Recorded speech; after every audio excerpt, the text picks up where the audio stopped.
Dijo Yulisa ayer, sean mis últimas palabras decir hasta mañana. Y sean mis primeras palabras darles los buenos días a los amigos televidentes. Hoy martes 14 de diciembre, ya sí fue verdad, que llegamos donde íbamos. Buenos días a los amigos televidentes con el mismo ánimo de siempre, que es muy bueno.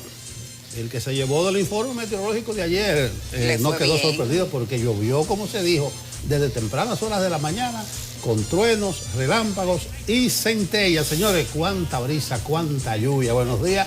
Esperamos que todos ustedes, al igual que nosotros, reciban este día de buen ánimo, porque como dice el poeta, hoy puede ser un buen día. Propóngase, Basilio. Buenos días a Catherine y a Yulisa. Buenos días, Nelson. Buenos días para todo nuestro equipo de trabajo y para ustedes que están ahí en sus casas tranquilos. Tienes toda la razón. Ayer cuando vi el aguacero yo dije, lo dijo Nelson, es cierto.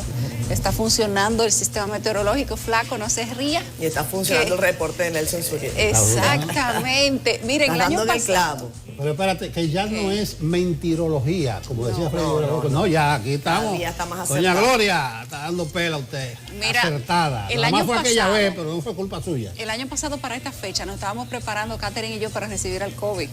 Ah, sí. Y estábamos en una situación estábamos empezando como a contagiar en el estábamos en una situación de calamidad. Y creo que medio CDN tenía el COVID. Algunos no se enteraron que tenían COVID, pero medio CDN estaba con COVID. ¿Sí? Esa risa de fondo del flaco.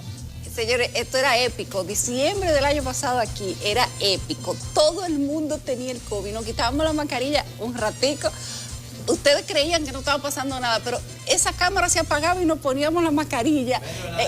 Andábamos a distancia. Era terrible. Y aún así, a Catherine y a mí se nos pegó el COVID. A mí fue Catherine que me lo pegó, que conste. Ella dice eso, pero a ella le dio primero que a mí. O sea, yo no había visto una cosa igual. Ella siempre dice que yo se lo pegué, pero fue ella que le dio primero. Catherine me pegó el COVID. Catherine me pegó el COVID. Y las dos, oigan esto, las dos le tosimos, lo sobamos, lo abrazamos, le dimos besitos a Nelson y no se le pegó el COVID. El inmortal. El inmortal. No canta victoria todavía. Yo digo pues, que Nelson, que con qué fue que su mamá lo alimentó. Porque en 2 años casi que tenemos del programa, nada. Nelson Rodríguez no le ha dado ni una gripe. No. Yo no estoy Le daban mintiendo. leche de cabra.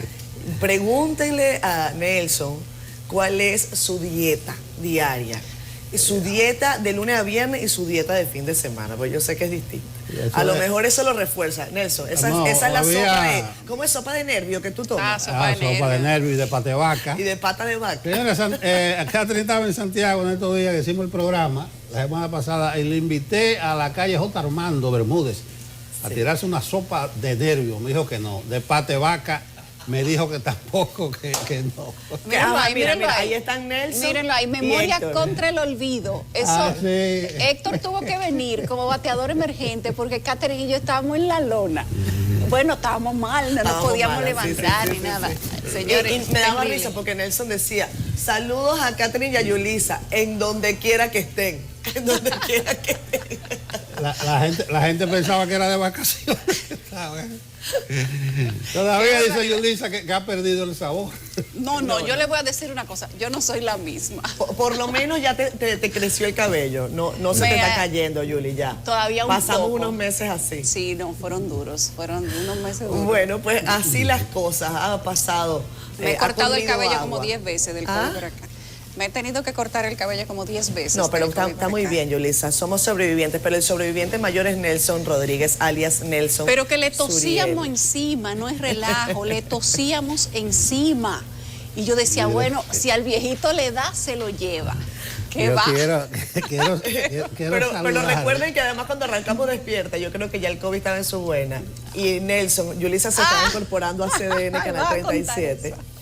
Y Nelson salta con esta. Apenas se sienta, ellos apenas se conocían. Yo ya los conocía ambos, pero Yulisa estaba recelosa. Ustedes saben que ella es media tímida. Tenía 6 meses sin salir de mi casa. 6 meses sin salir de su casa y viene Nelson, y así que...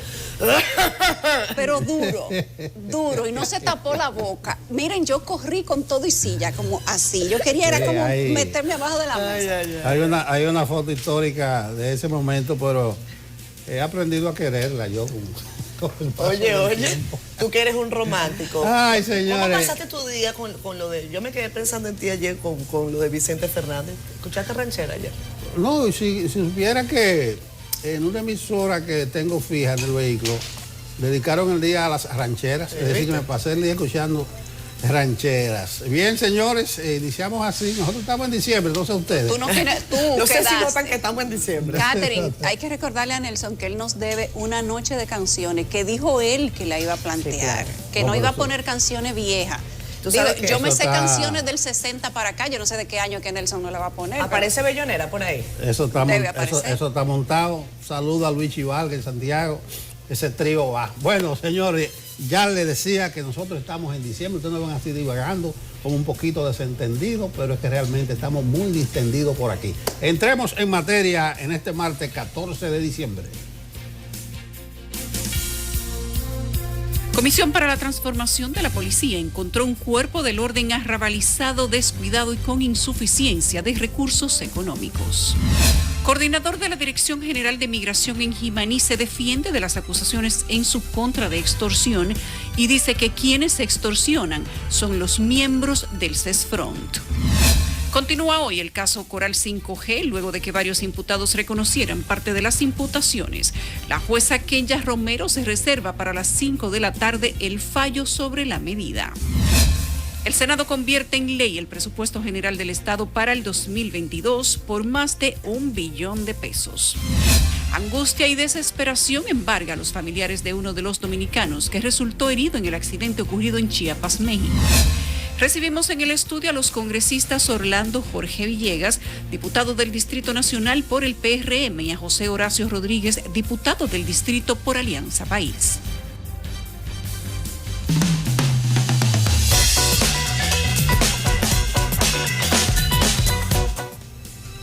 Vamos a ver qué es portada el día de hoy a través de la mirada del Caribe y cdn.com.do. Aquí está Francisco Medrano. Fran, adelante, buenos días. Hola, ¿qué tal? ¿Qué tal? Buen día, Yulisa. Saludos para don Nelson y también para Catherine. En este martes 14 del mes de diciembre vamos a ver qué tiene el periódico El Caribe en su portada del día de hoy. Iniciamos con el informe entregado este lunes que identifica que impiden a la policía cumpla su rol. La falta de control, baja compensación salarial, poco entrenamiento y también equipamientos e insuficiencia de recursos económicos son algunas de las carencias detectadas. En otra información, cientos de jóvenes van por visa de trabajo en Estados Unidos. Estudiantes universitarios participaron en una feria de empleos organizado por la empresa ACE International, donde tendrán la oportunidad de trabajar en los Estados Unidos. En materia política, el Caribe plantea que el PLD arribará a sus 48 años con una imagen lacerada y muchas tareas pendientes. En temas legislativos, el Congreso o el Senado de la República convierte en ley el presupuesto para el año 2022. La pieza fue declarada de urgencia y aprobada en 2 lecturas consecutivas. Ahora vuelve al Poder Ejecutivo. Y a modo de protesta, un hombre se pega fuego para que se haga justicia. El señor Concepción Polanco alega que no se le ha dado curso a una denuncia de que una mujer intentó matarlo. Y ahora vemos la imagen captada por Johnny Rotestan, donde muestra a los motoristas que crean rutas sin control y donde mejor les resulte. Isletas y también retornos de vehículos son algunos de los puntos escogidos para improvisar paradas. Están viendo la contraportada del periódico El Caribe del día de hoy. La misma corresponde a Vladimir Guerrero Jr., quien dice: no hay descanso. El joven deportista lleva varias semanas trabajando para la próxima temporada de las Grandes Ligas. Y ahora les invitamos para que accedan a nuestro portal digital www.cdn.com.do. Aquí usted puede conocer informaciones locales e internacionales, como esta en el ámbito local, que trata de la niña Williamni, que con apenas 12 años y va en el segundo de bachillerato en una escuela, ha desarrollado un gran talento con dibujos animados. Todo esto pese a todos los obstáculos que le ha tocado vivir a su corta edad. Así que acceda a nuestro portal www.cdn.com.do para que amplíe esta y otras noticias, y también les invitamos para que adquieran la edición impresa del periódico El Caribe. Yulisa, buen día, retorno contigo. Buenos días para ti, gracias. Vamos al tiempo.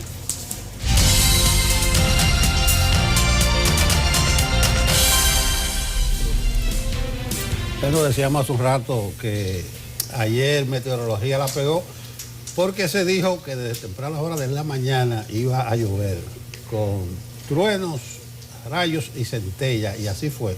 Y llovió al mediodía y llovió en la tarde. Y atención, hoy seguirán las lluvias. En la mañana, principalmente para la región norte. Atención, gente de la región norte. Se prevé un ambiente nuboso con lluvia dispersa. Esto obedece a la incidencia de una vaguada y al marcado flujo de viento del este-noreste que arrastra humedad hacia el país. Esto mantendrá las condiciones ambientales favorables para que continúen las precipitaciones que podrían ser de moderadas a fuertes. Atención, eso es la región norte por la mañana. En la tarde, las precipitaciones se trasladarán hacia el sureste, la cordillera central y el Gran Santo Domingo. Las temperaturas agradables en la noche y la madrugada, especialmente en las áreas montañosas y los valles del interior, producto de la época del año y el viento fresco del noreste. Temperatura máxima 31 grados, mínima 19 grados. Meteorología mantiene las restricciones a las frágiles y pequeñas embarcaciones en el perímetro de la costa atlántica y caribeña debido a un sistema de alta presión y la vaguada. Ahí está, en resumen, continuarán las lluvias por la incidencia de una vaguada. Hasta aquí el informe del tiempo. Jim, saludos, disfruta tus vacaciones, pero ya tú sabes, la gente comenzó a creer en mis partes meteorológicas. Ay, Jim, no, porque cuidado. ven a Jim con una pantalla grande y dice, ese sí sabe. Pero realmente lo que dice Jim es lo mismo que yo estoy diciendo. Bueno, Lo que pasa es que yo lo leo y no Jim, vale, no vale. Y Jim tiene su botella. Jim Suriel, cuida tu trabajo. Lo que pasa es que Jim Suriel te hace una proyección en días y cosas y... No, está bien, Jim. O sea, que Jim Suriel se pasa una semana estudiando para decir lo mismo que tú dices. No, imposible. Yo lo leo. Imposible. Y él lo lee. Yo lo Oye, leo y lo pone en una pantalla y la gente lo cree más. No es un asunto de subjetivo eso. Es un asunto de Pero credibilidad. lo dije ayer que iba a llover duro y llovió. Y hoy va a seguir lloviendo. Bueno, Jim tú sabes Suriel, que yo cuide sí su creo en la trabajo. gente que nos escribe por Facebook Live. En eso yo sí creo. Mira, Rafael Castro nos escribe tempranito y hace una pregunta de rigor. Ey, epa, no te vayas lejos. ven, flaco. Ven acá. Preguntan que cuándo es que vamos a presentar el flaco. Ven. Flaco, párate ahí, flaco, ven. Pasa por aquí. Ven, flaco, ven. Pasa. Pasa, flaco, Hoy vamos a pasa. presentar el flaco. Mira, No, el flaco. podía quedar con el vaso en la mano. Aquí está para el que la flaco gente con se- nosotros. ven. Miren, ese Ahí es el está el flaco. flaco, la voz de la conciencia de Despierta con CDN. Complacido, Rafael. Ya. Rafael Castro, ahí está el flaco, la voz de la conciencia. Es un apoyo básico. Le presentaremos a Priscila un día de esto. Un día de esto le También. enseñamos a Priscila. sí. Mira, Leodán Núñez está con nosotros, dice, en diciembre cae agua siempre, todos los años. Salimos de la temporada ciclónica y es que empieza a llover. Saludos, Leodán. Juan Pablo Arnaud Disla dice, ustedes son una cura, mujeres, le iban a pegar el COVID a Nelson. ¿Cómo le iban a No, pegar? pero a la No era, franca. bueno, era para ver. No, Para era salir de a la eso. franca que le íbamos a pegar el COVID. Oigan, lo abrazábamos, le tosíamos encima todo. Y él, feliz de que lo sobáramos. Como si normal. nada. No, tal vez eso tiene que ver. La mamá mía trabajaba en un laboratorio en Santiago, para de cáncer. Ajá. Y eso era pastillas de aceite de hígado de bacalao. Soladé te daba. Calcio. Ahí está la dieta, anoten. Todos los días con eso. Vitamina E, Soladec, una vida no sana, sé qué. sana, como dice un Sin amigo excesos. mío. No, sí, no, sí. hasta ahí Sin no, exceso. Catherine, sí, no. Exceso. Sí. No, yo. Exceso. ¿Qué pasa? Exceso. Ok, así sí. Sigue. Pues sigamos. También está con nosotros Miriam Borges, que te está piropeando el color del traje, Nelson. También el chaleco de hoy. Gracias. Dice, todos están bellos, todos bellos. Gracias, querida Miriam, un abrazo. Raven Cosme con nosotros, Rosario Rodríguez. Está también Giovanni Collado. Dice que hoy va a salir la auditoría de la Policía Nacional. Dice, ay, bobo. la Policía Nacional, señores calientes, hablaremos de eso un poquitico más adelante.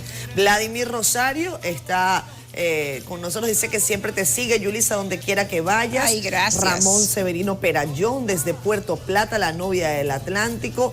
Dice Cristian Chávez, que cómo nosotros pasamos Nochebuena con COVID. Dice Ay, Cristian, muchacho, bueno, ¿cómo nada, contarte? Trancada las dos. Trancado, en familia. Todo el mundo cenando afuera y nosotras adentro. Pero mira, una cosa, la gente Con está plato plástico. La gente está en sintonía con nosotros, pues solo Giovanni que quiere preso y policía. No, Giovanni quiere preso, Giovanni está en eso. Pero la mayoría de televidentes están ligeros, con saludos, Navidad. con piropos. Estamos en Navidad Eso y en es, Cristo, señor, no eso estamos en es. problemas. Giovanni, toma ponche. Toma ponche crema. Huela suave ese cafecito. No, de huevo, por la Huélalo mañana claro. ponche de huevo. Ay, sí. ¿A ti te dieron ponche de huevo? Claro. Y de huevo de pato. Ay, sí. Catherine, ¿no te dieron eso a ti? Por ahí. Catherine no sabe lo que es eso, No, dice no, Félix. No, sí sé. Tú sabes. Yo sé. Sí. O sea que Mira. yo sé muchas cosas, pero a veces me hago la Mira. loca, me luce. Sí. Me luce. Miren, cuando uno estaba chiquito, la gente del campo como nosotros, que somos campesinos, a uno lo despertaban con un ponche de huevo. Una cosa que tenía que usar un molenillo, le echaban ¿Por qué nuez tú moscada. arrugas no la sé frente? qué. ¿Por qué tú arrugas la frente cuando tú Porque estás a mí hablando? no me gustaba. A mí eso no me gustaba. No, pero es verdad, esa zapata está rindiendo sus frutos en estos tiempos. Sí, sí. Y te reitero, una vida sana. Sin sana. excesos. Vuelve ella. Sí, de sana. Catherine, la comida sin sal. Ah, ¿desabría? No crean en gente que coma sin sal, por cierto. Ay, no. Yo no creo en dos tipos de personas. En los que comen sin sal y en los que, no, beben alcohol. No Claro. creo en esa gente. Bébanse. He oído eso. Yo no estoy fomentando consumo irresponsable. No, entre abogados se dice, nunca confíe en un abogado que no beba. Exactamente. Vámonos a pausa.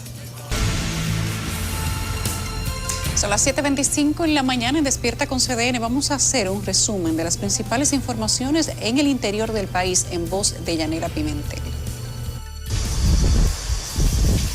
Un voraz incendio destruyó el Hotel Casa Bonita ubicado en el distrito municipal de Bauruco en la provincia de Barahona. Informaciones dan cuenta de que el fuego se produjo cuando supuestamente regresó la energía eléctrica a la zona. El hotel fue reducido en su totalidad, aunque no hubo pérdidas humanas. 45 millones de pesos para ustedes, los productores bovinos caprinos.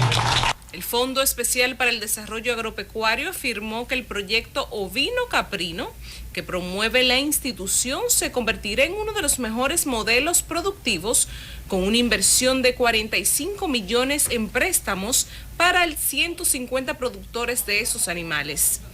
Emilio Galván habló ante cientos de criadores de chivos y ovejos de la provincia de Montecristi, quienes recibieron un taller de formación sobre técnicas de producción y manejo sanitario. Para mitigar cualquier impacto que pudiera generar la presa. La vicepresidenta ejecutiva del Plan Sierra, Inmaculada Adames, resaltó que están acompañando al proceso de socialización del proyecto de la presa de las Placetas, mientras que el presidente de la Asociación de Comerciantes e Industriales de Santiago destacó que muchos de los que se oponen a dicho proyecto es por la falta de conocimiento tras el rediseño que ha realizado EGEIT. Pero sobre todo se cierra una etapa de incertidumbre y lucha. El gobierno entregó 667 títulos de propiedad a igual número de familias de la comunidad Hacienda Estrella en Santo Domingo Norte. El presidente Abinader resaltó la importancia económica que representan estos documentos para los beneficiados. Yanela Pimentel, CDN. El coordinador de la Dirección General de Migración que mencionábamos ayer, Catherine y Nelson, bueno, pues salió a defenderse. Ah, sí. Bueno, el hombre gritó. Inmediatamente nos paramos de aquí. Dijo, el hombre dijo, yo quiero hablar. Mi derecho a réplica. Yo quiero defenderme. Eso no es así, pero bien. Nosotros no solamente que somos celosos, sino escrupulosos en eso del derecho a réplica. Recuerden el caso de los dos cubanos que denunciaron que fueron extorsionados y su familia secuestrada para que dieran más dinero. Bueno, Junior Félix nos tiene una conversación y la información completa con el asunto este que ocurrió y el encargado de migración en la zona de dependencia Pedernales, por esos predios de Dios. Robert Méndez, coordinador de la Dirección General de Migración en la frontera de Jimaní, que miembros del Cuerpo Especializado en Seguridad Fronteriza, al junto de otras instituciones, tienen una mafia de tráfico de indocumentados. Es bien sabido que en Jimaní existía un contubernio, una mafia, un tráfico de ilegales, de niños indocumentados, lo que se llama una asociación para hacer todas las cosas incorrectas. El funcionario migratorio aseguró que el comandante del CESFRON en Jimaní quiere involucrarlo en actos ilícitos después que él ha desarticulado una mafia que existía en esa frontera. Los miembros del CESFRON tenían búsqueda allá en Jimaní. La búsqueda es un término muy sofisticado. Ok, ¿cómo le llamaríamos? Lo que existía en Jimaní es un contubernio, una mafia, un tráfico. Pero para asistir a un contubernio tiene que haber varias instituciones. Varias instituciones. ¿A cuáles más usted achaca esas instituciones? He tenido inconvenientes con la policía, que se han dedicado a chequear pasaporte en la línea fronteriza. Es decir, todas las instituciones que convergen en esa frontera, todo lo que se hacía ahí era con conocimiento de todo. Nosotros hemos parado al frente para tratar de romper ese chantaje. Méndez fue nombrado como coordinador migratorio en esta provincia de Pedernales y luego trasladado a Jimaní.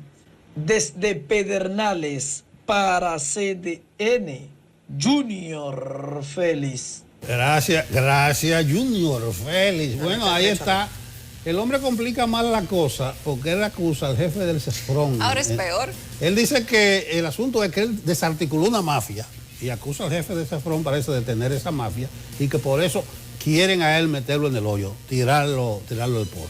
Eso está complicado. Yo creo que ahí el director de migración, si ya despertó, debe prestar atención, lo mismo que el amigo de Amorfa, el jefe de la Guardia. Yo creo que debe haber una intervención bastante enérgica a profundidad en esa parte, que suspendan a todo el mundo de entrada mientras se investiga el caso, porque se está tirando la bola uno al otro en un asunto bastante engorroso, corrupción, de extorsión, secuestro de niños. Bueno, ahí mira, es desafortunado. Yo ayer lo comentaba y insisto en ello, muy breve. El director de migración, que ha debido ya pronunciarse sobre este particular, lamentablemente no aparece por parte. Su equipo de comunicación, si no le está dando el mensaje, bueno, también él parece que ni ve, ni lee periódicos, ni ve redes sociales, no aparece. Bueno, ahí está Carlos Batista Matos. O sea, si no lo han quitado, es el director de comunicación. No, nosotros se lo manifestamos, hablamos con él, incluso me dijo, sí, yo voy a hacer la gestión, como que él, no sé, está muy lejos, se supone que es su director de comunicación, o sea, en fin, yo a veces no entiendo cómo es que se manejan algunos funcionarios. Enrique García, para lo que sí supo hablar, fue para decir de manera muy desafortunada, y esas son las declaraciones que organismos internacionales agarran así, miren, con pinza, va a ponernos en una muy mala posición, pese a todo el esfuerzo que hagamos, por ejemplo, con el tema haitiano. El señor Enrique García dijo, cuando le preguntaron sobre el tema de las mujeres embarazadas haitianas, que si había que ir a buscarlas, debajo de su cama él iba a buscarlas. Así, casi que le da 3 golpes a la mesa. Entonces, para este tipo de irregularidades, en donde se habla de trata de personas, en donde se habla de secuestro de menores, en los que presuntamente hay personas involucradas de su institución, ahí sí usted no aparece por parte. Entonces esas son las cosas en que uno dice, pero ¿de qué es lo que estamos hablando? No entiendo. Sigo sin entender. Saludos, señor Enrique García, ojalá usted aparezca. Bueno, hay una distorsión. Los funcionarios creen que si no lo acusan de corrupción, de robarse algo, ellos también. Pero esto está lleno de funcionarios arrogantes, prepotentes, funcionarios incumplidores. Y hablo no solo de directores generales, sino también de ministros, que incluso le enrostran deficiencia, falla. Por ejemplo, un ministro se coge un área verde, un parque, y lo coge de parqueo, y le dicen que eso está mal, y él sigue igualito, ni se da por enterado. Entonces, funcionarios arrogantes, prepotente, que poco transparente, porque toditos mandan, la mayoría, perdón, para, ¿cómo se llama? La información. Libre acceso a la información. Vayan a libre acceso que le dé información. Y ahí duran 2 meses. 2 meses, no por solamente ejemplo, son migración, que no da información a través del libre acceso a la información. Son casi todos. Bueno, pero ahí está este caso, feísimo. Tenemos casi hediondo. que notificarlo para que suelten las informaciones que son públicas, que no son de ellos, no es que gastan el dinero que le dejó su abuelo, es el dinero de los impuestos de la gente. Usted le pide cualquier información y ellos te dicen acceso a la información pública. Ahí cuando se pasan del tiempo piden una prórroga. Información que se supone que ellos tienen ahí, deben de tenerla al alcance de un clic o de un archivo. Piden prórroga. Y después que pasa la prórroga, entonces te cambian la respuesta en el sistema y dice en proceso, para que tú no tengas otra cosa que hacer que esperar. Y eso es dando tiempo a ver si a uno como medio se les olvida lo que les pidió o lo que iba a hacer con la información. Yo no sé si eso pasa con otros medios, pero no pasa con CDN. Al contrario, eso nos motiva. Y entonces si le íbamos a hacer una sola información, le hacemos 3. Y pedimos más información que en ocasiones la tenemos ya. Simplemente lo que queremos es confirmarla o tenerla desde el acceso correcto. Pero cuando nosotros pedimos una información, tenemos las 3/4 partes de la historia. Simplemente que nos faltan cositas o necesitamos algo para confirmar. El hecho de que no nos den la información no significa que ustedes van a poder detener una publicación de CDN, pero piensan que así lo consiguen y van por mal camino. Apenas tienen 1 año y pico. Cuando vengan a tener 3 años, le vamos a tener montones de reportajes. Bueno, tomen nota, lo de migración con el Caribe, que estamos en libre acceso a la información, es que nos han quitado las alertas migratorias y le pedimos una constancia. Y nosotros sí tenemos constancia que por lo menos en el Aeropuerto Internacional de las Américas dice, aquí no ha llegado ninguna orden para quitar la famosa tirilla, eso no ha llegado. Vaya a migración a averiguar. Vamos a migración pero a averiguar. Pero hay gente que pasa su estrujón ahí cuando se va de viaje, aunque no tiene justificación para tener una tirilla ni una alerta. Pero ¿qué te digo? Yo mismo tuve una experiencia personal. Claro. Personal, yo. O sea, nadie te lo contó. Nadie me lo contó, yo. Sí, y por poquito el hijo menor mío y yo perdemos un vuelo, un impedimento, pero no mío, sino de él. Pero si tú pierdes ese vuelo, ¿quién te lo paga? Nadie. No, y todo lo que implica. Entonces nada, vamos a migración. ¿Tú sabes lo que es más grande? Que esos funcionarios prepotentosos son los que te dicen, pero vaya y queréllese, pues queréllese. Vaya a migración, porque me dijeron a mí, y yo sí, pero ya el vuelo mío se va en 15 minutos. En fin. Y tuve que hacer una pataleta grandísima ahí. Te van a llevar preso, decía el hijo mío. Oye, tú que sabes me lleven preso. Hablando de pataleta, 4 implicados ya en el caso Coral 5G fueron beneficiados con variación de solicitud de medida de coerción por parte del Ministerio Público, luego de que reconocieran algunos de los hechos que se le imputan. Samuel Guzmán nos cuenta qué ocurrió allí. Tras más de 12 horas de audiencia, el caso Coral 5G ha dado un giro inesperado gracias al testimonio de 4 de los imputados. El imputado que yo defiendo, Erasmo Pérez Núñez, en un acto de sinceridad, manifestó que una compañía que le imputaban a él expresó que no es de él, sino del antiguo jefe del CUSEP. Bueno, las expectativas son buenas porque nosotros solicitamos una presentación periódica con relación a nuestras representadas y el Ministerio Público solicitó arresto domiciliario. El Ministerio Público afirma que la variación de su solicitud es producto de la sinceridad que han tenido algunos de los acusados. Con relación a los imputados, el Ministerio Público ha cerrado esta audiencia solicitando prisión preventiva para 8 de los 12 y hemos solicitado arresto domiciliario para 4 que ante el tribunal han mostrado una conducta de aceptar los hechos y en esa razón hemos solicitado la variación de la medida de coerción. Aunque el Ministerio Público no reveló los nombres, de manera extraoficial, los beneficiados con la variación de la solicitud serían el coronel Miguel Ventura Pichardo, el teniente coronel Erasmo Pérez, la primer teniente Johanna Lucía Rodríguez y el civil César Félix Ramos Ovalles. Se espera que este martes la jueza Kenya Romero decida si acoge la solicitud del Ministerio Público para imponer las posibles medidas de coerción. Samuel Guzmán, CDN. Aparentemente hubo actos de sinceridad, ustedes lo acaban de escuchar ahí. Yo les decía ayer, recuerden, que la colaboración dentro de los casos penales es un precepto que está contenido en el Código Procesal Penal y que el Ministerio Público, este Ministerio Público, ha sabido ejercitarlo de una manera perfecta. No hay un solo caso en el que el Ministerio Público actual no haya conseguido colaboración de los mismos apresados, imputados, acusados, como usted le quiera decir. Ustedes han escuchado decir al abogado de una de las partes que su cliente, en un acto de honestidad, o sea, parece que él tuvo una reflexión íntima consigo mismo y él se acordó que la compañía que él manejaba con dinero del Estado no era de él, sino era del anterior director del CUSEP. Y entonces él, en esa reflexión de honestidad, él ha decidido decírselo al Ministerio Público, lo que decía anteriormente que no era así, y que era un error y que era una persecución política. Pero unos cuantos días de reflexión en una celda le hicieron a él sentirse honesto y confesarle al Ministerio Público que eso hace. Y no solo eso, sino decirle que él va a colaborar y que le va a decir todavía más, pero que no lo dejen preso. Entonces ya ustedes entienden por qué Jenny Berenice pide prisión domiciliaria. Eso está muy bien. Mira, yo está pendiente la medida de coerción. Sí. Y lo que decíamos ayer de la jueza Romero, Kenia Romero, y del guión, el caso Larva, ¿verdad? Larva. Catherine Rubio, tocaya, es la jueza de la atención permanente de Puerto Plata, y le presentaron 15.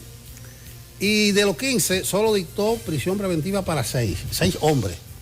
Y de los otros 9, garantía económica, presentación periódica. Todas las mujeres, 6 en total, la mandó para su casa, con presentación periódica. Claro, eso va a depender de la magnitud del caso, pero ahí, con Catherine Rubio, no se dio el guión. La gente esperaba. El Ministerio Público dijo, un éxito, coerción a las 15 personas, pero realmente el Ministerio Público pidió prisión y 18 meses para todo. Pero tú sabes que esa es el dictamen de la medida de coerción, pero todavía estos del 5G no le han conocido medida de coerción. ¿Tú no has visto que eso se ha reenviado? Pero ahí voy, pero espérate. Vamos a ver qué pasa ahí. ¿Tú tienes algo ahí para apostemos? Que me haga quedar mal la jueza Romero si no vienen 18 de todo el mundo. Vamos a apostar una subita y una manzanita. Van todos presos. Van todos presos. No, uvita te la regalo yo. ¿Cómo es que? ¿Cómo es que? ¿Quiere la noche de Bellonera? Y una uvita apostar. Sí, porque imagínense ustedes, no, yo apostando fuera con de cualquier cosa, es el contexto. No es que yo tengo nada contra la jueza Kenia o Kenia Romero. No, tú dices que, sino que parece que ella coge un guión, como un combo. La solicitud de medida de coerción y es un guión casi siempre como un combo. Lo que resulta de ello. Y ella se pone como de mal humor con el imputado. Parece que funciona porque confiesan. Bueno, ya eso es parte del... Bueno, a propósito, ahí 4 cantaron. Sí. Bueno, uno dice que cantaron, claro, realmente que decidieron colaborar. Ustedes saben. Que tuvieron un ejercicio de honestidad.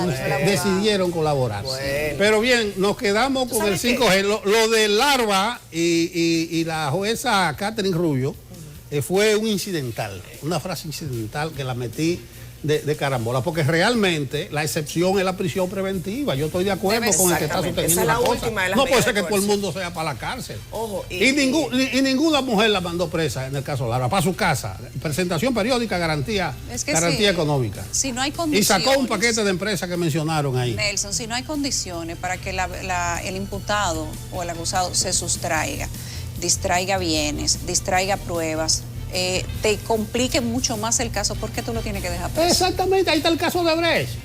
No asistió a audiencia a alguno, se fugó alguno. No se fugó nadie. Nadie se fugó y eso duró 4 años, para arriba y para abajo. No, entonces vamos a hablar, cuando hablamos de derechos fundamentales, de presunción de inocencia, son presuntos. Y tú sabes qué, hay algunos que dicen, yo soy garantista de esos jueces garantistas. Entonces, yo normalmente en los casos judiciales, yo trato, hasta por un tema de olfato, no es que uno le crea la plantilla a nadie, porque uno como periodista siempre está dudando y es el deber de uno dudar de todos y de todo. Yo dudo de lo que dice el Ministerio Público y dudo de lo que dicen los imputados. Dudo de lo que dice uno, dudo de lo que dice otro.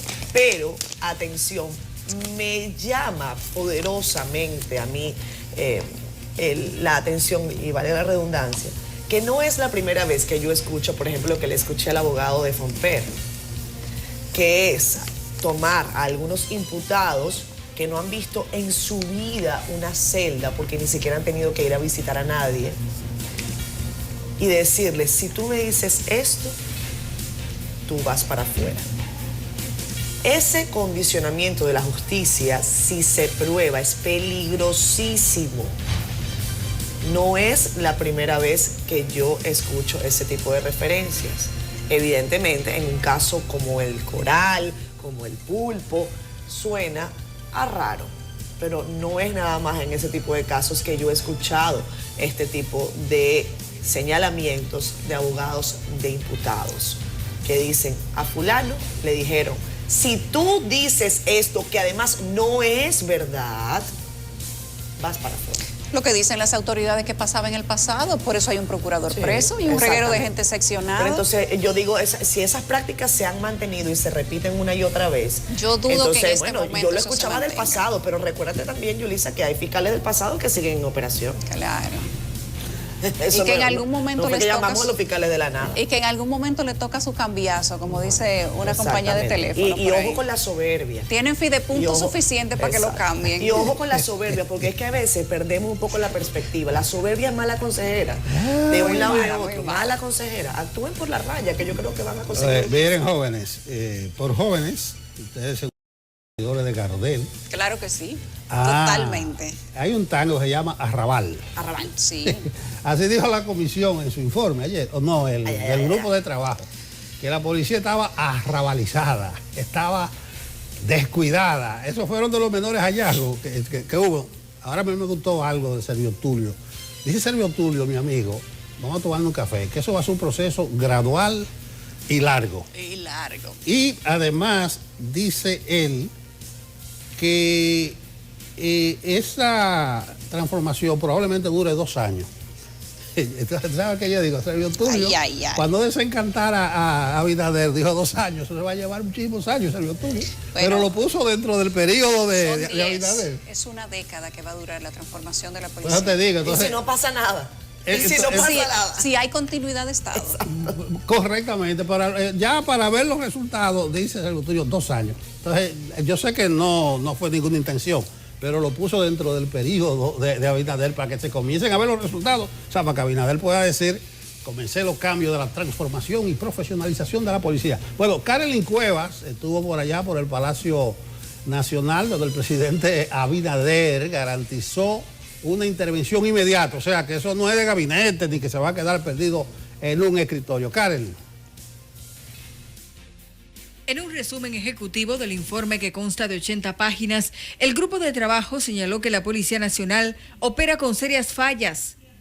Falta de recursos, concentración de poder, deficiencias en la formación y uso excesivo de la fuerza son algunas.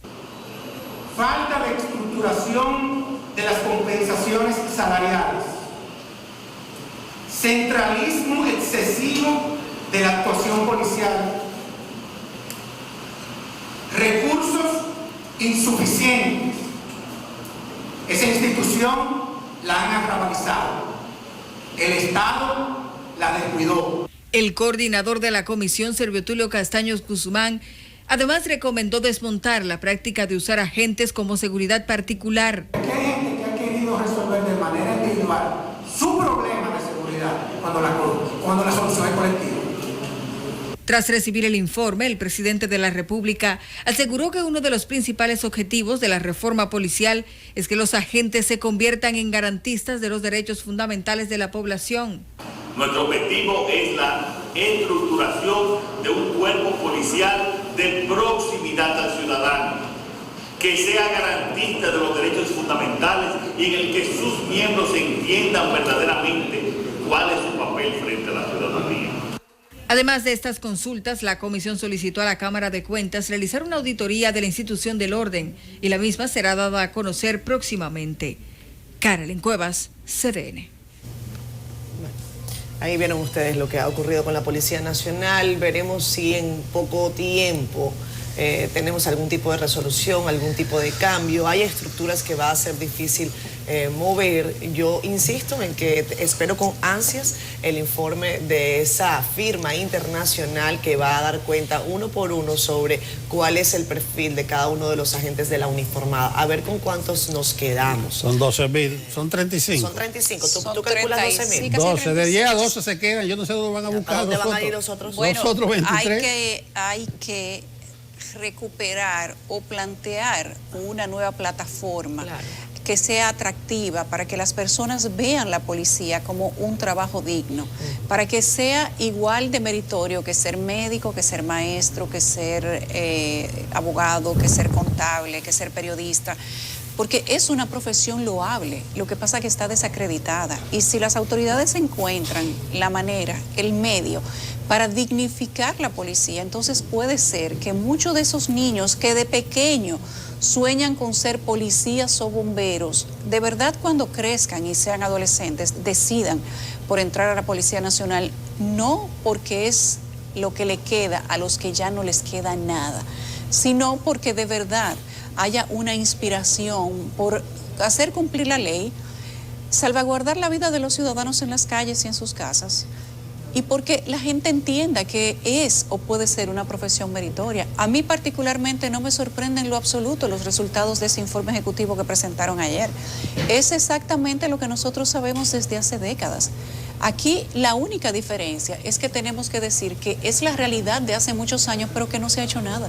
Que se han hecho varias intervenciones con el famoso acápite de una reforma policial, donde lo único que se cambió fue el nombre del cargo del jefe de la policía.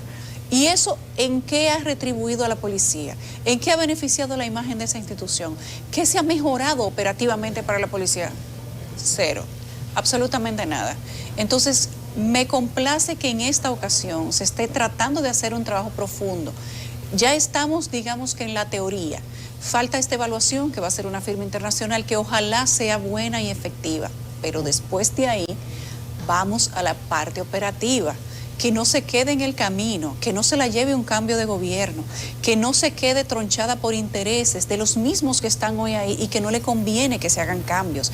Ahí entonces yo creo que nosotros vamos a decir si realmente vamos a tener una transformación en la Policía Nacional, que nos lo merecemos, el país lo necesita y que la gente ya no aguanta más con la Policía Nacional que tenemos actualmente. Ojalá que de verdad vayamos Yo para creo allá. que ni la policía aguanta más con esa policía. Es una cosa. Ni la policía aguanta más con esa policía. El sueño de ser policía o bombero. Miren lo que hablamos de la policía y recuerden los trágicos hechos de La Vega, el incendio, que ahí se develó el sueldito de miseria de 10,000 pesos que ganan esos bomberos, fajado.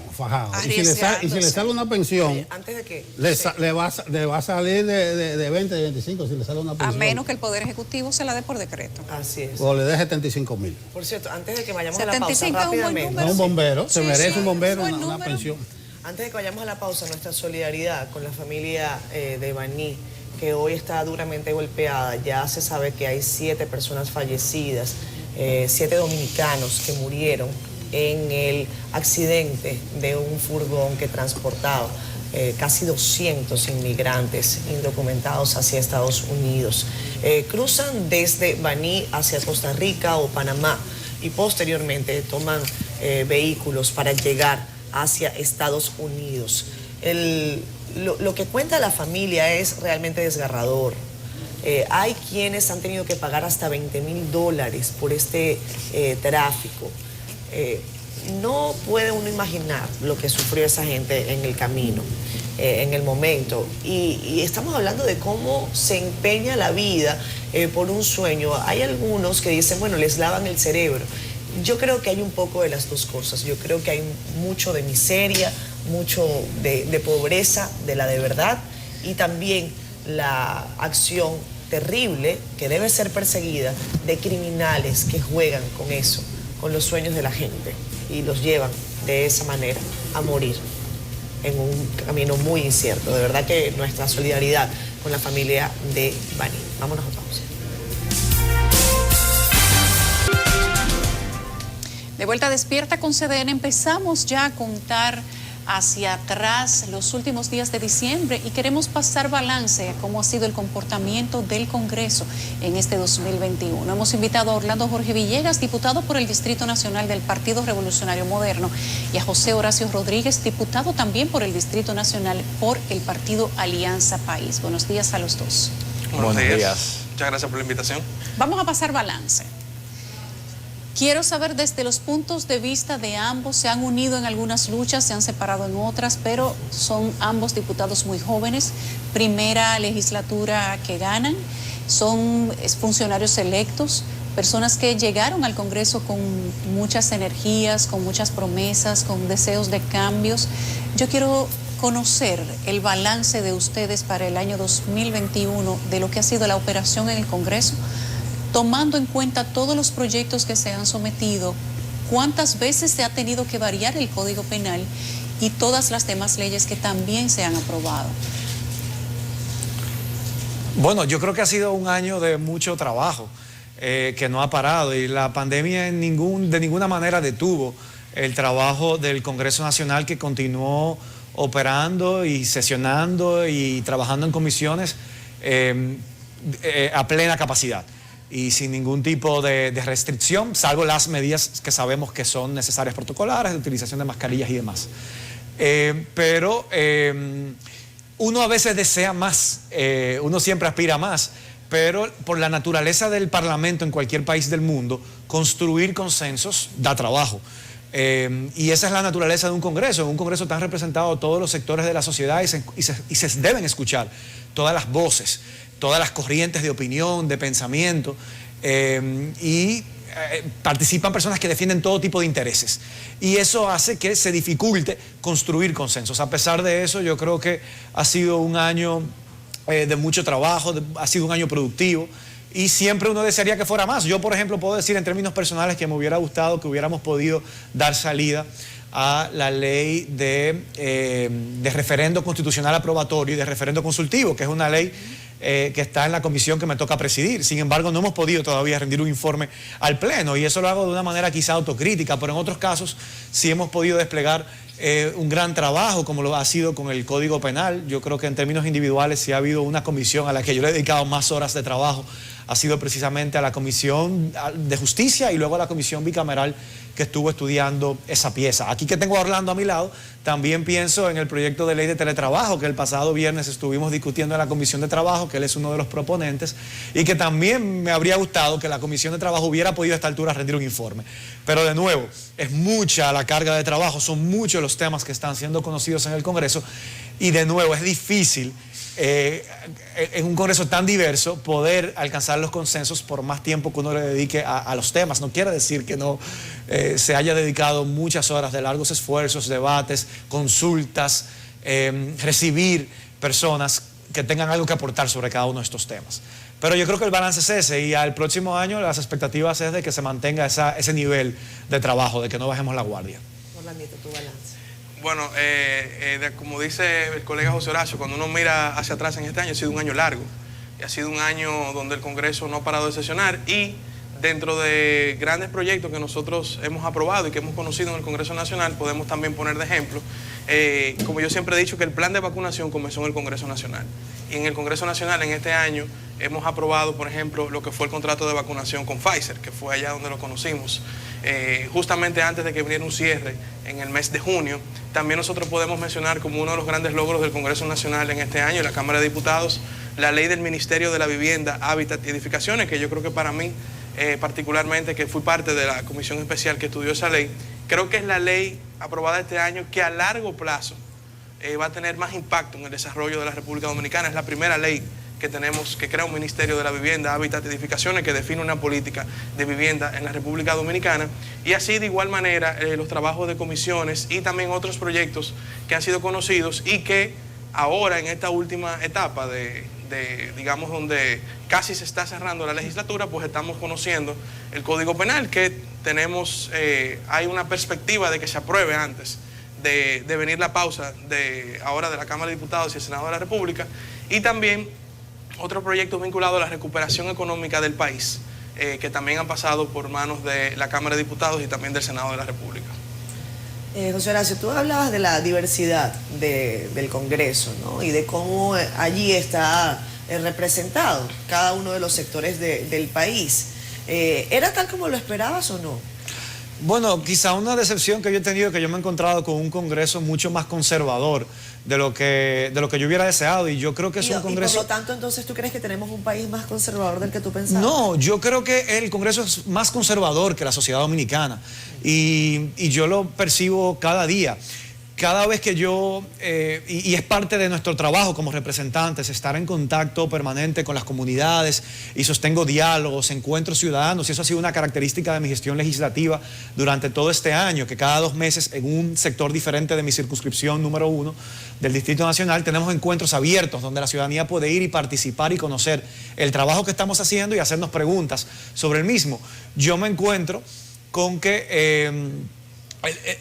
esa sociedad que me toca representar no es tan conservadora como ese Congreso en el que yo tengo que trabajar cada día. Y bueno, de hecho, desde Alianza País estamos trabajando para cambiar esa correlación de fuerzas, para poder contar con un Congreso más progresista a partir del año 2024, y para eso estamos trabajando desde ya en posibles candidaturas locales en las diferentes provincias del país que nos permitan tener un Congreso más identificado con la justicia social, más identificado con la lucha contra la corrupción y la impunidad, con la transparencia, con que ese Congreso asuma el rol de fiscalización que está llamado a cumplir. Una de las mayores críticas que se le hace frecuentemente al Congreso es los altos niveles de endeudamiento. Yo me gusta recordar que quien se endeuda no es el Congreso, es el Ejecutivo que suscribe esos préstamos. El Congreso simplemente tiene que dar su visto bueno.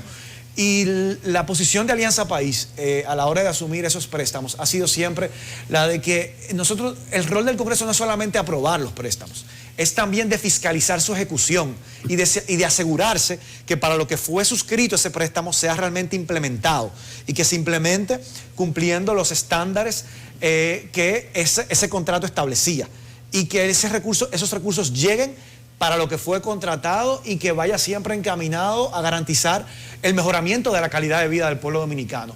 Y tenemos un Congreso que no ha tenido nunca esa tradición de fiscalización. Y en cada oportunidad que tenemos, la exigencia que hacemos es esa. Por ejemplo, si el ministerio encargado de ejecutar un préstamo es el Ministerio de Obras Públicas para construir un puerto, pues nosotros tenemos que fiscalizar cómo se ejecutó ese préstamo y si se cumplió con el régimen establecido, que no haya habido sobrevaluación, que se ejecutó en los planes que estaban previstos en el contrato que se suscribió. Y eso el Congreso no lo ha hecho. La Comisión de Obras Públicas de la Cámara de Diputados debería estar ahí para vigilar y supervisar para fiscalizar. Para sacar el titular. José Horacio dice: el Congreso no hace su trabajo de fiscalizar. Y ponemos como condición el bloque de diputados de Alianza País que para poder estar en condiciones de aprobar préstamos, tenemos que comenzar a ver un Congreso que fiscalice, desde las comisiones de trabajo de la Cámara de Diputados. Y además, nosotros hemos venido exigiendo que se haga una auditoría de la deuda pública, porque nosotros tenemos que saber cómo se ha gastado el dinero que el país ha tomado prestado en las últimas 2 décadas y que se está tomando en la presente gestión. Bueno. Si existe deuda ilegítima que se está pagando para pagar contratos donde hubo sobrevaluaciones de obra, donde hubo corrupción, donde hubo sobornos, el pueblo dominicano no tiene que pagar esos préstamos. Que lo paguen los políticos corruptos que se beneficiaron de ese contrato. Pero si esos préstamos no fueron a beneficiar la calidad de vida de nuestra gente, de nuestro pueblo, pues entonces nosotros no tenemos por qué pagarlos. Y ahí traigo a colación el caso del peaje sombra. Aquí tiene que iniciarse una investigación para saber. No te metas por ahí. Si me dio corrupción en ese contrato, el pueblo dominicano no tiene que pagar esa indemnización de $400 millones, que estamos hablando de un 4% del Producto Interno Bruto. Aguanta. ¿Por qué? Porque está viciado de nulidad ese contrato. Pero espérate. Y por eso estamos exigiendo esa investigación. ¿Qué impulso lleva? ¿Qué impulso? No, lo del endeudamiento podríamos abordarlo incluso desde otro ángulo. Yo me imagino que tú nunca levantaste la mano por un préstamo, porque realmente el mundo se quedó sin un chele, sin liquidez. No solamente nosotros. Del periodo que venimos de la pandemia, pero eso es otro tema. Yo quiero, Orlando Jorge, preguntarle, mirando un chin hacia adelante en cuanto al Código Penal, no por el Código, sino por los puntos controversiales, si el PRM va a votar de acuerdo a su conciencia o ahora, en esta etapa, porque la gente tiene los dedos cruzados y la expectativa de que tal vez se apruebe. ¿Cuál va a ser la posición? Bueno, yo creo que va a ser la misma de la última votación que nosotros tuvimos. Recuerden que el Código inició anteriormente en la Cámara de Diputados y tuvimos una votación antes de ir al Senado, y en ese momento el Partido Revolucionario Moderno le dio libertad a sus legisladores de votar de acuerdo a sus convicciones, a sus principios, a sus ideas. Y así fue la votación que entonces se llevó en la Cámara de Diputados. Y creo que en este momento va a ser igual. El PRM ha sido muy respetuoso de lo que sus legisladores proponen. El PRM tiene su visión del Código Penal y cada legislador lo respeta, pero acuérdense que cada uno de nosotros representamos distintas comunidades y distintos grupos de pensamiento, con distintas convicciones. Entonces creo que lo más sano es precisamente hacer lo que el partido ha hecho, que es dejar que cada legislador vote de acuerdo a sus principios, a sus convicciones y a su electorado. Pero las perspectivas son entonces que se vuelva a caer. No creo, porque en el Senado ya fue aprobado en 2 lecturas, la cancha está de nuestro lado, hemos demostrado ser una Cámara bastante eficiente. Nosotros tenemos esta semana sesión hoy, miércoles y jueves, y aparentemente todo indica que es para conocer lo que resta del Código Penal. Ya fue bastante debatido en la pasada vez que se conoció, por lo tanto creo que habrá debates, pero ya sobre temas, quizás algunos puntos que en la última comisión bicameral que lo conoció, pues debatió o modificó. Pero yo creo que en sentido general, creo que está muy clara la posición de lo que el Código Penal actualmente contiene, los puntos de conflicto. Como usted bien dijo, es natural que nunca nos vamos a poner de acuerdo todos, como nos decía José Horacio, es un Congreso muy variopinto, es difícil lograr consenso, pero yo creo que los principales puntos del Código Penal fueron consensuados en dicha comisión bicameral que estuvo reunido bastante en este último tramo del año y de la legislatura, y yo creo que antes de acabar el año vamos a tener un Código Penal. Si ustedes tuvieran que decirnos cuáles fueron los puntos positivos del 2021 para finalizar el año y cómo legislativamente se va a abrir el 2022, ¿qué ustedes dirían los dos?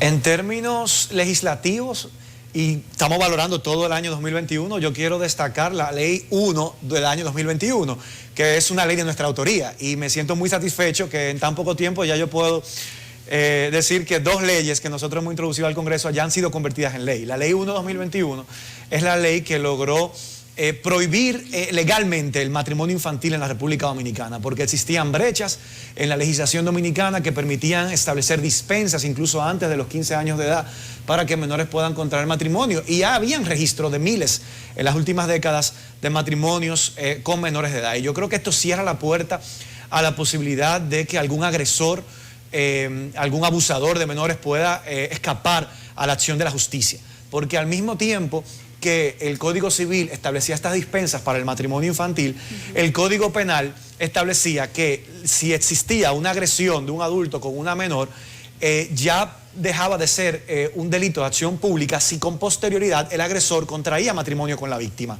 Esto ya no podrá suceder, y se ha demostrado casos en los que hubo transacciones económicas entre los padres y el agresor, para el agresor poder escapar al peso de la justicia. Y eso es algo que quedó en el pasado. La Ley 1 2021 ya prohíbe esa posibilidad, y yo creo que en materia de derechos humanos es uno de los avances que la República Dominicana puede exhibir. Esto, lo decíamos desde un principio, debe ir acompañado de políticas públicas que ayuden a prevenir las uniones a temprana edad, que son mucho más que las uniones legales.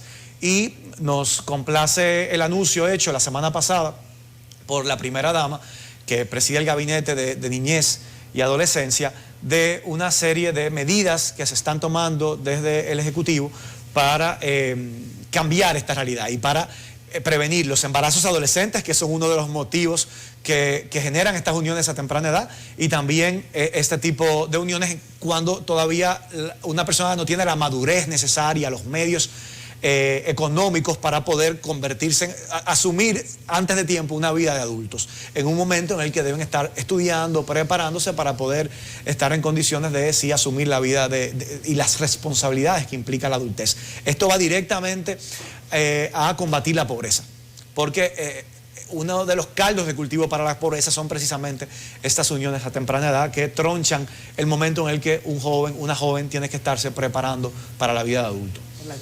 Bueno, yo creo que este año el Congreso, primero tenemos que entender que fue un año que el Congreso sesionó básicamente dentro de un estado de emergencia. Cuando digo dentro de un estado de emergencia, acompañando al Poder Ejecutivo en las acciones para enfrentar el COVID-19 tanto a nivel sanitario como a nivel económico. Y por eso una gran parte de la agenda legislativa durante este año tuvo que ver con el COVID-19. Acompañar en la recuperación económica y sobre todo en el plan de vacunación, aprobar los contratos de compraventa de las distintas vacunas con las distintas farmacéuticas. Obviamente, como ya hemos hablado, otras leyes fueron introducidas, grandes logros que este año se llevaron a cabo. No puedo dejar de mencionar la Ley de Garantías Mobiliarias, que fue una ley también bastante importante y que tenía años esperando en el Congreso Nacional, y otras iniciativas que también fueron aprobadas. Como este año en gran parte estuvimos acompañando el estado de emergencia en el que se encontraba el país, y dentro de eso el rol del Congreso en ese sentido, el año próximo, 2022, que será un año que en teoría, ¿verdad? Porque no sabemos lo que vaya realmente a pasar, pero en teoría vamos a ver una mayor disminución del COVID-19, tanto en casos como en su impacto en la economía, en su impacto en la sociedad, pues creo que el Congreso primero va a seguir desempolvando muchos proyectos que estaban engavetados desde hace años. Y voy a mencionar, por ejemplo, algunos que ya están en comisión, por ejemplo, la Ley General de Deporte, que es una ley del año 2005, y no puede ser que la República Dominicana, a esta altura, como ha avanzado el deporte en la sociedad, la ley no haya avanzado. Entonces nosotros esperamos que esa ley el año próximo pueda ya ser llevada al Pleno, ser discutida y tener una nueva ley de deportes actualizada. La ley de teletrabajo, que nosotros somos proponentes, esperamos que el Congreso el año que viene, aunque teníamos esperanza de que al cerrar este año pudiera haber sido conocido, pues el año próximo, iniciando la próxima legislatura, pueda ser conocido este proyecto tan importante que ya el teletrabajo llegó para quedarse. Eso aquí, recuerdo que también lo hablamos en una entrevista aquí anteriormente. También hay otros proyectos, por ejemplo, un proyecto controversial, pero entiendo que en su momento va a haber que desempolvarlo, es el Código de Trabajo, el Código Laboral. En esencia va a haber que sacarlo, desempolvarlo, como se ha hecho con el Código Penal. Y la Ley de Seguridad Social. Eso la Ley de Seguridad Social, que está en una comisión bicameral que ha hecho un gran trabajo porque se ha trasladado a todos los puntos del país a escuchar las distintas opiniones, y es una deuda social del Estado Dominicano en sentido general, no solamente del Congreso, del Estado Dominicano, es una deuda, la modificación de la Ley 8701. Y así hay otras leyes que hay que seguir desempolvando, y naturalmente el Congreso continuará apoyando al Poder Ejecutivo y a otras instancias en la recuperación económica, en la generación de empleos y de oportunidades.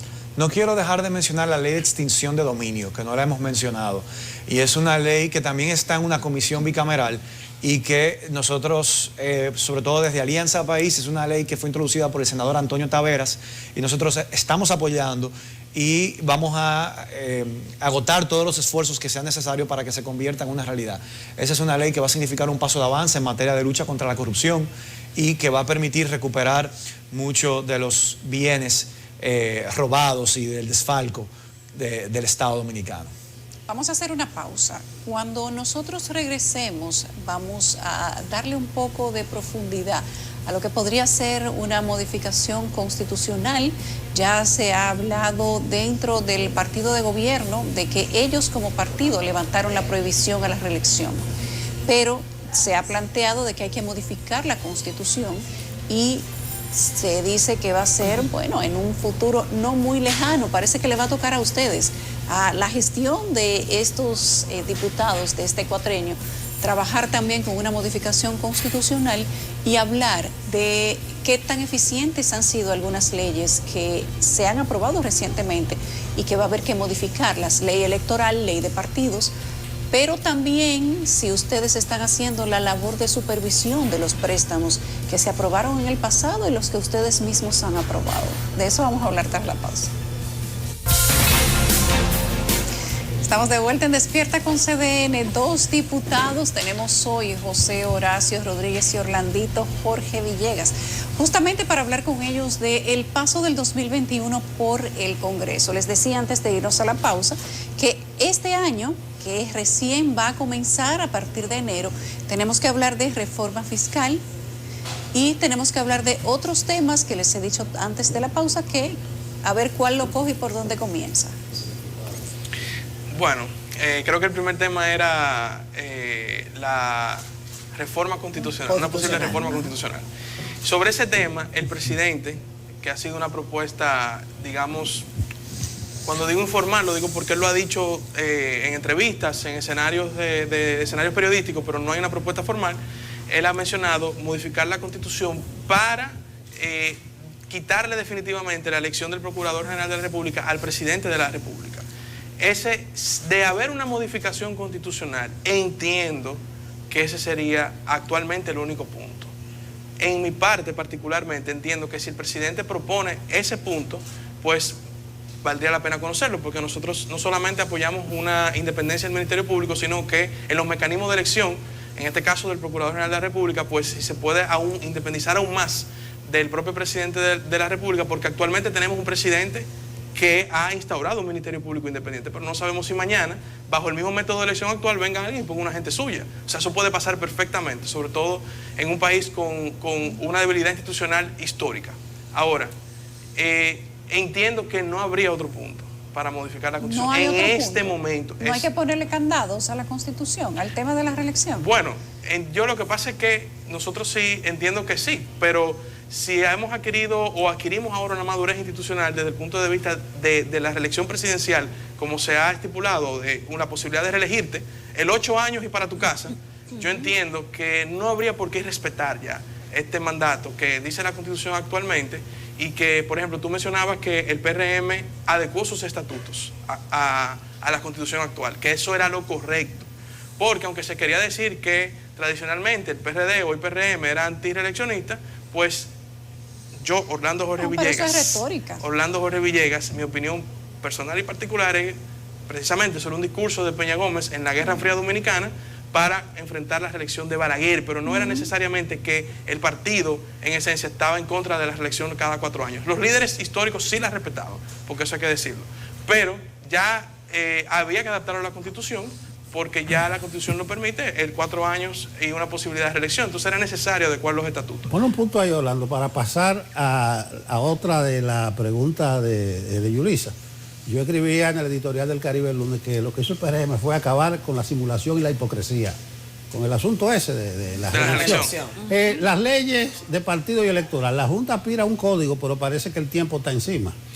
Bueno, hay una propuesta de un código electoral que la han propuesto con nuestros colegas Elías Juezín Chávez, Miguel Bogaria y otros también colegas, que busca modernizar aún más la ley electoral que tenemos en este momento y sobre todo fiscalizar los fondos que se utilizan en campaña, poner un tope aún mucho más exigente a los gastos de campaña en los distintos niveles de elección y otros aspectos que van a modernizar nuestro sistema electoral. Nosotros estamos de acuerdo en que eso se vea antes de las elecciones del 2024, porque ya nosotros vimos muchas cosas que pasaron en las elecciones pasadas. Entonces, obviamente, nosotros aspiramos a tener un mejor sistema electoral. Es el deseo del PRM como partido, es el deseo también del presidente de la República, Luis Abinader, modernizar, eficientizar y transparentar aún más nuestro sistema electoral, y nosotros entendemos que entonces ya a partir de este año ese proyecto del Código Electoral debe estar en las prioridades de las comisiones del Congreso Nacional. José Horacio, hablemos de la perspectiva intrapartido. Hemos hablado un poco del PRM, pero hablemos también de Alianza País. En este transitar a veces en el Congreso, uno pierde la pista de cómo funciona operativamente algún partido político, en específico Alianza País. ¿Qué es lo que está ocurriendo allí? ¿Cuál es el momento que están viviendo? ¿Y qué es lo que va a pasar en el futuro? O al menos cómo lo están proyectando. Bueno, Alianza País está ahora mismo en un franco proceso de crecimiento y de un crecimiento constante y sostenido. Y eso me enorgullece muchísimo. Mucha gente joven que se está acercando, que está decidiéndose a militar en la política, y porque se identifica con la forma en cómo hacemos la política y por la coherencia, ha visto la coherencia de los dirigentes de Alianza País cuando asumimos cargos de elección popular, y es el caso de nuestro bloque de diputados, que teníamos un discurso y que lo podemos demostrar con prácticas y con hechos a la hora de que ejercemos la función legislativa. Y eso, bueno, a mí me enorgullece muchísimo, y he estado visitando diferentes provincias donde también me invitan. Como nosotros solamente tenemos 2 diputados, mi colega Pedro Martínez, diputado nacional y actual vocero del bloque de diputados, y yo, entonces tenemos que de alguna manera, somos los diputados de toda la dirigencia y militancia de Alianza País en todo el país. Y entonces eso hace que de alguna manera tengamos que, no solamente en mi caso, ser diputado del Distrito Nacional, sino que como en La Romana no tenemos un diputado, como en San Francisco de Macorís, entonces también en La Vega nos piden que hagamos presencia, tanto a Pedro, que sí es diputado nacional y tiene esa como jurisdicción o demarcación a nivel nacional, pero nuestro liderazgo nacional, encabezado por Guillermo Moreno, por Minuta Vares Mirabal, también están muy activos y haciendo ese trabajo de estructuración y crecimiento. Pero yo quería, como cambiamos de tema, aprovechar y hablar sobre el tema de las reformas a las leyes electorales. Pero y brevemente... que te vayas a reforma. antes de que me brinque el tema, ayer yo leía, porque estaban ponderando también la popularidad, por ejemplo, de otro diputado muy joven como ustedes, el caso de Omar Fernández, y una de las respuestas decía, es que nunca ha gobernado, porque lo comparaban con su padre, ¿no? Que esa es una comparación, a mi juicio, casi siempre necia, cuando uno tiene a un padre en política, en fin. Orlando también seguramente debe lidiar con esa situación. Alianza País no ha gobernado nunca, por decirlo de alguna manera. El PRM tiene la particularidad de que en su campaña electoral, y lo hemos dicho aquí en distintas oportunidades, incluso en su programa de campaña estaba comprometido, por ejemplo, con el tema de las causales. Sin embargo, a la hora de votar ahora ha dado libertad a sus legisladores. ¿Qué haría Alianza País? ¿Obligaría a sus diputados a votar de una manera precisa, tal y como prometió en campaña, o no? Te puedo contar cómo funciona Alianza País. Todos los candidatos a diputados y a diputadas de Alianza País a nivel nacional, antes de las elecciones tuvimos que suscribir un compromiso ético y un compromiso de trabajo. Y ese compromiso incluía, por ejemplo, la disposición de no utilizar las exoneraciones. Porque si el discurso de Alianza País es que lo consideramos como un privilegio irritante que tienen los legisladores y que con buenos salarios podemos pagar los impuestos del vehículo que vamos a comprar, como yo hice al ganar y como hizo mi colega Pedro Martínez, pues entonces nosotros no podemos decir eso en el discurso, entonces nuestros legisladores llegan, y de una vez utilizamos las exoneraciones. No, ahí demostramos coherencia. Nosotros hemos dicho que no es función del Congreso incurrir en práctica de asistencia social, porque para eso hay otras instituciones del Estado, pues los diputados de Alianza País no hemos utilizado los fondos que están a disposición de los diputados para hacer asistencia social. Incluso reconociendo que se hace difícil, porque uno compite en una situación de desigualdad. Es una situación de desigualdad donde los colegas de nuestra propia circunscripción sí utilizan de esos fondos para poder acudir en ayuda de sus comunidades con fondos públicos. Pero tenemos que ser coherentes y eso lo suscribimos por escrito. Y el compromiso, por ejemplo, con la defensa de los derechos humanos, es un compromiso que tiene Alianza País en sus principios y en sus estatutos. Y por eso nosotros como bloque cuando hay temas que atañen a derechos humanos, ahí no hay diferencias. Y el tema, por ejemplo, de las causales es un tema intrínsecamente de derechos humanos. Ojo, nosotros respetamos profundamente las convicciones y las creencias individuales de cada quien, pero nosotros no podemos legislar, yo no puedo legislar con mi fe rige mi vida personal, pero yo no puedo imponerle las directrices y la regulación que implica la fe para yo regir mi vida al resto de la población, al resto de la ciudadanía, e imponerle eso en las leyes, para que si no lo cumplen en base a mi fe y a mis principios deban ir presos e ir a la cárcel. ¿Cómo yo debo, por ejemplo, actuar en base a los criterios constitucionales que establecen el derecho a la vida, a la dignidad humana, a la integridad personal, a la salud? Un derecho que una mujer no pierde, en el caso de las causales que tú me preguntabas, Catherine, por encontrarse en estado de embarazo. Cuando una mujer queda embarazada, automáticamente no pierde o se ven suspendidos sus derechos fundamentales a la dignidad humana que está protegida en el artículo 38 de la Constitución, a su propia vida que está en el artículo 37, a la integridad personal. Por ejemplo, apela a la libertad de pensamiento, que también es un derecho, ¿no? No, claro, y eso está clarísimo en la Constitución. La Constitución dice que los diputados no actúan por mandato imperativo y que tienen el sagrado deber de representar al pueblo que los eligió según el mandato de su conciencia, eso también es verdad.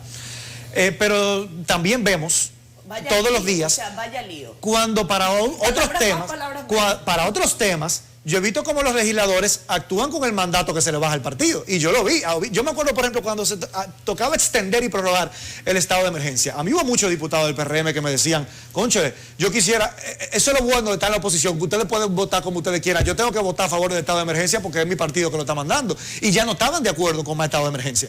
Entonces, para unas cosas, sí el partido define una posición y ejerce su liderazgo para convencer y persuadir a sus diputados para que voten de una determinada manera, y en otros temas no. ¿Por qué? Porque no hay compromiso. Cuando no hay compromiso, pues no se ejerce ese liderazgo, no se utiliza esa capacidad de persuasión que se tiene para otros temas. Pero nobleza obliga.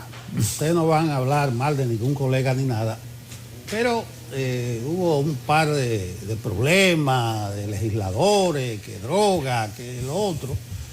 Mi pregunta va referida a la calidad del congresista y del Congreso y la expectativa con lo cual ustedes llegaron y lo que ustedes han visto.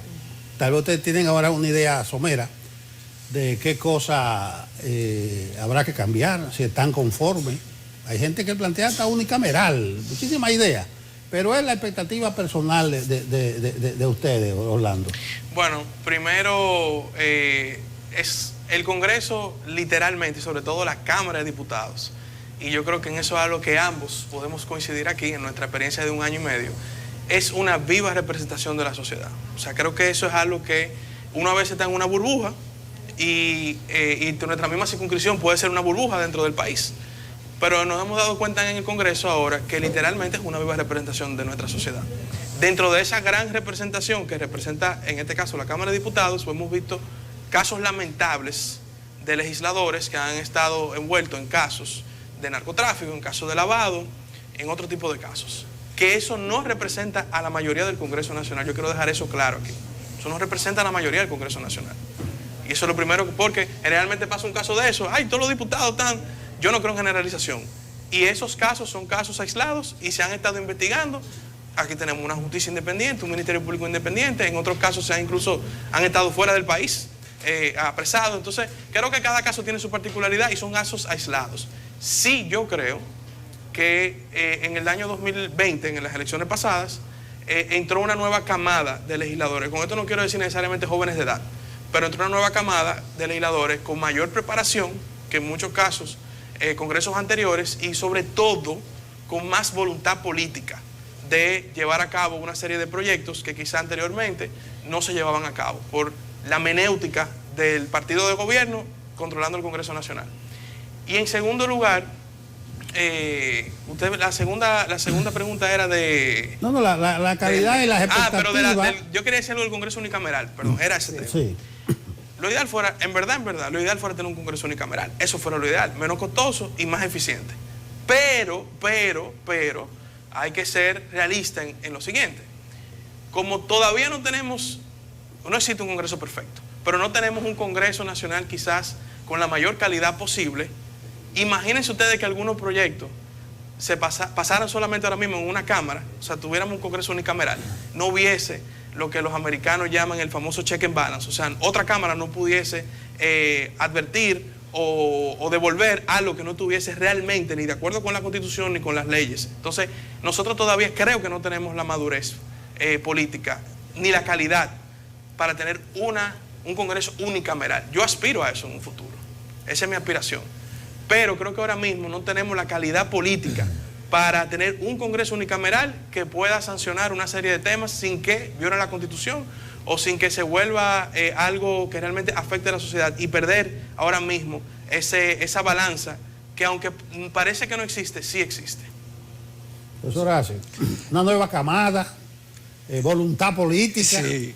O sea, son cosas cualitativas. Ahorita ustedes preguntaban sobre el tema de la reforma constitucional y me llegó a la mente porque se decía que el único punto sería, con el que estamos de acuerdo, de oficializar la posibilidad de que la escogencia de quien encabece el Ministerio Público, la Procuradora General de la República, la forma en cómo se escoja garantice niveles de independencia.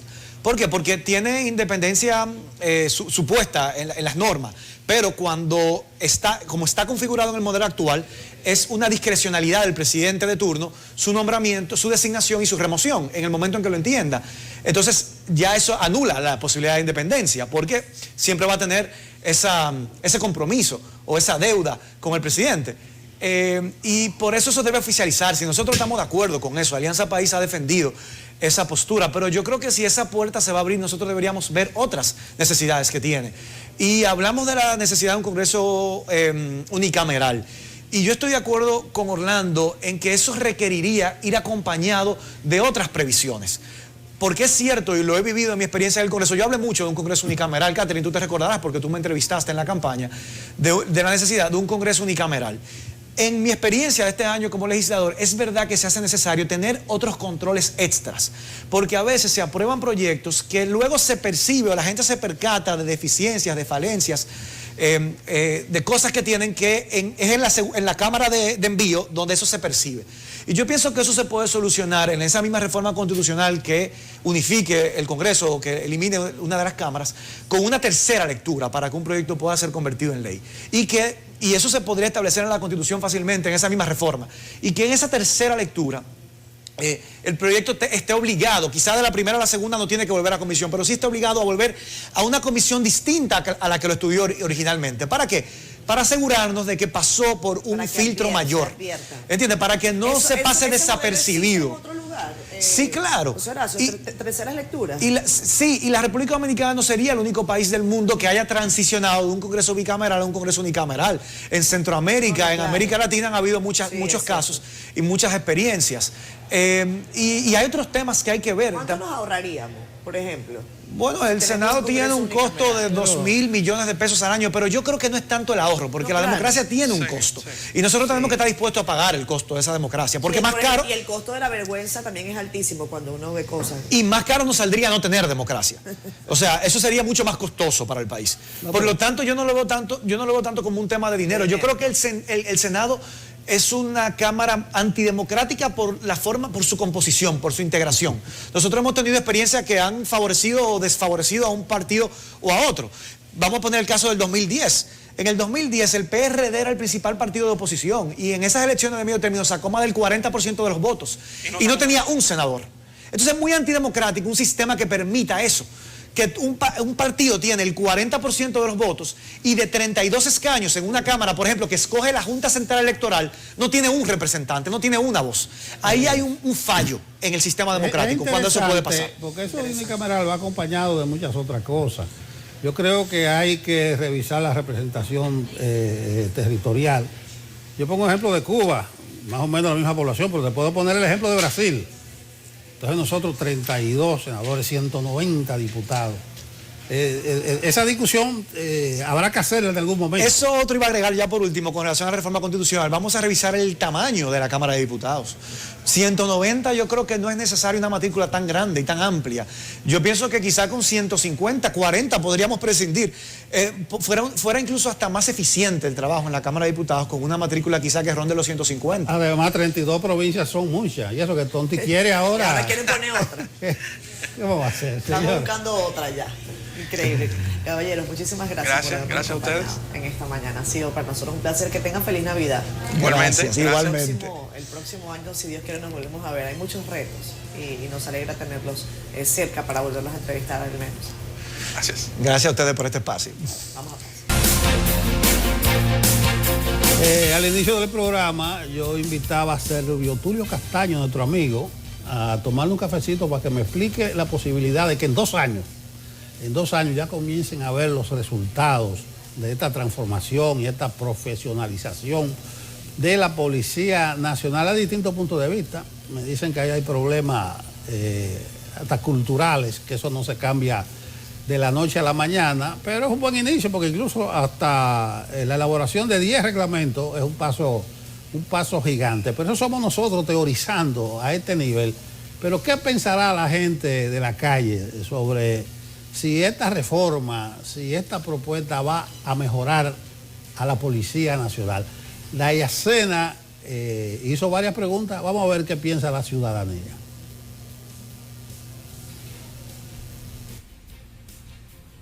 Muchísimas gracias y buenos días. Ciertamente diversas fueron las versiones ofrecidas por ciudadanos que consultamos en la mañana de este martes con respecto a este informe ofrecido por las autoridades de la República Dominicana y una comisión que investigaba las posibilidades para realizar una reforma a la Policía Nacional. Escuchemos. Bueno, puede ser que sí, como puede ser que no, pero yo lo dudo. ¿Por qué? Mucha delincuencia desde adentro. Mucha delincuencia desde adentro. Y cosas que no hay quien la cabe, la delincuencia. ¿Tu nombre, Andy. Bueno, ¿qué te digo? ¿O hay mucha corrupción? En verdad yo no estoy pendiente a eso, noticias.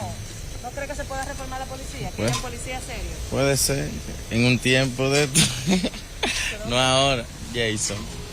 Bueno, eso está difícil. ¿Por qué? Hay que tomar eso bien en cuenta, porque desde arriba está mala situación. Ahí dentro de la policía. Dentro de la policía tiene que haber una reforma y eso no se resuelve de inmediato. Eso se toma un proceso, pues, como lo dijo el presidente, que eso no se va a resolver de una vez. Es así. ¿Tu nombre, Nobel? Anthony. La policía está muy corrompida. Y pienso que se puede, pero es algo que no se va a resolver en un solo periodo de gobierno. Eso es lo que pienso. ¿Entiendes tú que debe comprometerse los demás gobiernos que puedan venir? Sí, claro. Esperemos que tenga la disposición de comprometerse. Repite tu nombre. Manuel Augusto Fernández. Muchísimas gracias. Bueno, ahí ya ustedes escuchaban las declaraciones con respecto a este informe brindado por la Comisión de Reforma y Transformación a la Policía Nacional, algunas no muy halagüeñas de parte de los ciudadanos. Esa es toda la información que tengo hasta el momento. De esta forma yo retorno con ustedes al estudio. Gracias, Dayacena. Por lo menos es un hecho muy concreto de que esté ya ese informe, que estén los 10 reglamentos, que el Ejecutivo, el presidente de la República, esté evidenciando mucha voluntad política. Aquí, si no es con esa voluntad, no van a caminar muchas cosas. Pero recuerdo, la policía es un reflejo de la sociedad, en todo sentido. Así como decía Orlando Jorge Villegas, que el Cámara de Diputados es un reflejo de la sociedad, que hay de todo. En la policía hay de todo. Es un conglomerado masivo, y en los conglomerados masivos se da esa situación. No será fácil, pero por lo menos ya pueden tirar a la primera piedra. Ya comenzaron por lo menos. Sí, a la pausa.